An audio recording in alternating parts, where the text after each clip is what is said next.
আজকে রান্না করেছি আমার মেয়ের আবদারে। মেয়ে হঠাৎ করে আবদার করে বসলো গরুর মাংস আলু দিয়ে ঝোল আর খিচুড়ি খাবে। তো যাই হোক, এখন আর কি করার, তো আমি ঝটপট গরুর মাংস বসিয়ে দিয়েছি আর এখানে খিচুড়ি রান্না করছি। আর গরুর মাংস দিয়ে আমরা সবাই ভাতের চালের খিচুড়িটাই বেশি পছন্দ করি, তাই ভাতের চালের খিচুড়ি আমি রান্না করব আজকে।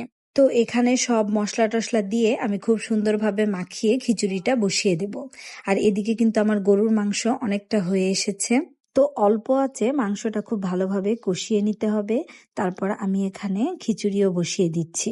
তো এদিকে কিন্তু আমি মাংসে বড় বড় আলুও দিয়ে দিচ্ছি, কারণ মেয়ে যেহেতু বলেছে আলুর কথা, তাই আলু তো দিতেই হবে।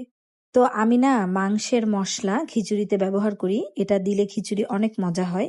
তো এক পর্যায়ে এসে খিচুড়ির যখন অনেকটা পানি টেনে এসেছে, তখন আমি মাংসের মশলা আর কিছুটা কাঁচামরিচ দিয়ে দিয়েছি। তারপর বেশ কিছুক্ষণ দমে রাখার পরই আমার খিচুড়ি হয়ে গিয়েছে। উপর দিক দিয়ে দিয়েছি বেরেস্তা আর এই যে গরুর মাংস। তারপর চলেন একটা ইলিশ মাছ ভেজে নেই। তো এখানে লবণ, হলুদের গুঁড়া, মরিচের গুঁড়া, সামান্য জিরার গুঁড়া আর সরিষার তেল দিয়ে আমি ইলিশ মাছ মাখিয়ে নেব। ইলিশ মাছটা আমি মশলা দিয়ে কিছুক্ষণ ম্যারিনেট করে রেখে দিয়েছি আর এদিকে আমি চাপা শুটকির ভর্তা বানিয়ে নিচ্ছি। খিচুড়ির সাথে একটু ভর্তা তো না হলেই না। তো ভর্তা বানানো শেষ করে তারপর আমি মাছটা ভেজে নেব। বেশ কিছুক্ষণ সময় নিয়ে অল্প আঁচে আমি মাছটা ভেজে নিয়েছি।